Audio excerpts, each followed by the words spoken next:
Hey everybody, thanks for watching Leadership Lessons. Today I want to talk to you about fueling your focus. One thing that I learned recently is I learned why animal trainers will often take a stool in with them as they are trying to train and tame animals. And what they would do is take the stool and they would focus the four legs at the lions or at the animals. But in order for them to be aggressive, to attack, they can only focus on one leg. And so when they try to focus on all four at the same time, it kind of weakens them, it disorients them. I believe that we can learn something from this. Maybe you might be one of those people that you feel like, you're always busy, but at the end of the day or end of the week, it's like you don't have much to show for it. I would say you have a prioritization challenge. You're expending energy, but you're not getting much return. Prioritization is how you bring focus to your life. Don't confuse activity with results. Just because we're busy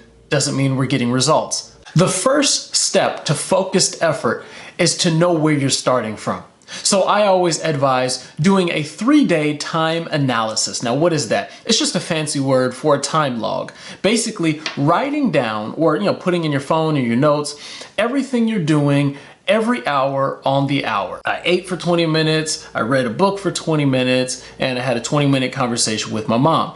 It may sound tedious, but stick with me. The reason why you're doing it is because to be effective with your time, you have to know where your time is going. This is where a lot of people fail because they want to be effective with their time, but they don't know that they're wasting 2 hours on Instagram every day. Hey, no shade to Instagram. That's fine. I get on it too. But God will not manage our time for us. He has given us discipline to help us manage our time. And then at the end of the 3 days, you can go back and see how much time did I spend per day or how much time did I spend over these 3 days. And so you can know where your time opportunities are. A good daily routine is the key to laser focus. Proverbs chapter 16 verse 3 says, "Commit your works unto the Lord and your plans will be established."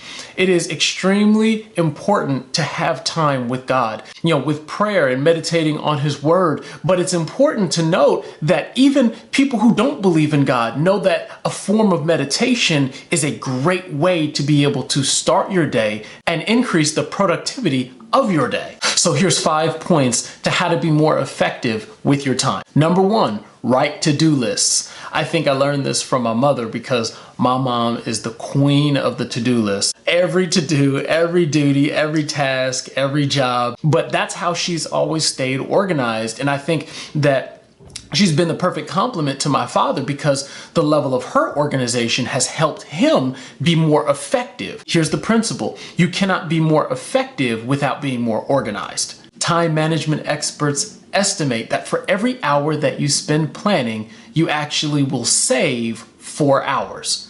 Isn't that amazing?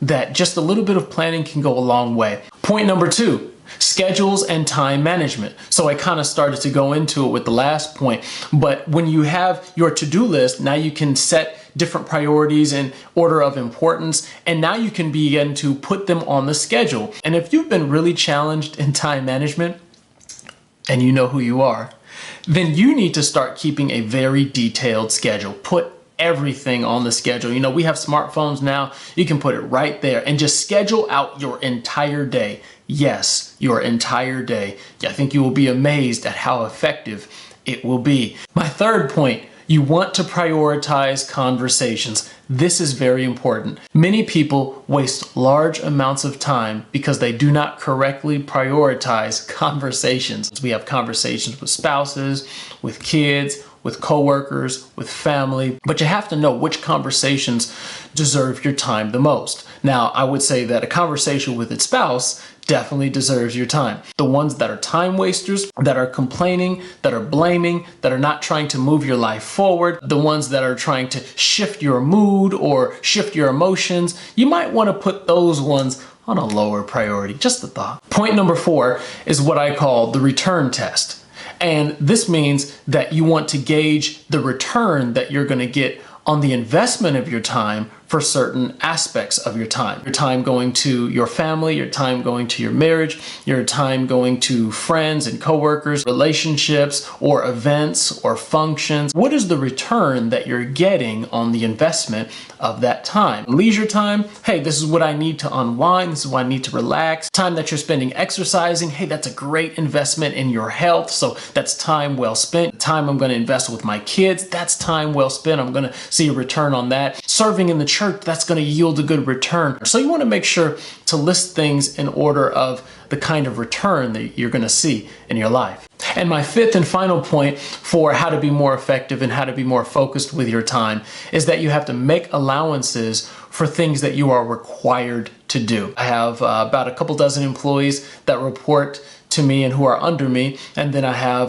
dozens of other volunteers who are also under my leadership as well. So I have a responsibility to my organization, to the ministry. I have a responsibility to people to be there for them. When they come and they say, hey, Pastor David, I need to meet with you. I know you're busy. I say, I always have time for you because you're part of my responsibility. I'm required to be there for you. And because of that, and because I've made this commitment, I'll shift some things, I'll move some things. So you need to make sure that you understand what are your specific requirements in life, the things that you've dedicated yourself to, the things that you've given your word for, or the things that you have signed up for. It says in Proverbs chapter 21, verse 5, that the plans of the diligent lead surely to abundance. And so I really believe that the more diligent we are, the better time managers we are, the more success we will find and the more increase we'll see in our lives. So leadership lesson number 13, how do I fuel my focus? By being an effective time manager.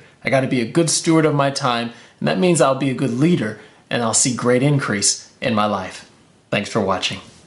Hey, before you leave, make sure to like and subscribe and turn on your notifications so that you never miss a leadership lesson. There's more coming your way.